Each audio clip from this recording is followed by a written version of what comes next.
Hello বন্ধুরা, কেমন আছেন? আশা করি ভালো আছেন। আমি অরুণাভ, আপনারা দেখছেন অরুণাভস ক্রিয়েশন। বন্ধুরা, আরেকটি নতুন কাজ নিয়ে চলে আসলাম। আরেকটি ব্ল্যাক টি শার্টের উপর কাজ করছি। এই টি শার্টটির উপর আমি কাজ করব। আমি যে ছবিটি এখানে আঁকবো, এখন দুর্গাপুজো এসছে, আমাদের একটি খুব বড় ফেস্টিভ্যাল। এই দুর্গাপুজোকে কেন্দ্র করে যেটা করা হচ্ছে সেটা হচ্ছে অনেকেরই একটা চাহিদা আছে দুর্গা ঠাকুরের ছবি। তো আমি একটি দুর্গা ঠাকুরের ছবি এঁকে রেখেছি। এটা এঁকে স্কেচ করে রেখেছি। এটা আমি কার্বন কপি করব, করে আমি আপনাদের দেখাবো যে কিভাবে এটা কপি করতে হয়, কিভাবে রং মেশাতে হবে, বিভিন্ন রকম কালার কম্পোজিশনটা কি হবে, এবং কিভাবে পরপর লেয়ার বাই লেয়ার ছবিটা আঁকা যাবে। আমি এই কাজটি করব, আপনাদের দেখাবো সেটা ঠিকঠাকভাবে। আপনারা দেখুন, আমার মনে হয় ভালো লাগবে। যারা শিখতে চান তারা শিখুন, আশা করি ভালো লাগবে। আর যদি ভালো লাগে তাহলে আমার ওই একটাই কথা, আপনারা দয়া করে সাবস্ক্রাইব করুন, লাইক করুন, শেয়ার করুন এবং মতামত জানান। ধন্যবাদ। বন্ধুরা, এবার আমার স্কেচটির উপর দিয়ে আমি এই পেন দিয়ে বোলাবো। নিচে হোয়াইট কার্বন আছে, কালো টি শার্টের উপর খুব সুন্দর কপি হয়ে যাবে।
রংটা আছে, এর মধ্যে একটু রেড মেশালাম।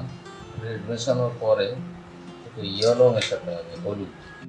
ইয়েলো মিক্স করার পরে হোয়াইট, সাদা মিক্স করতে হবে।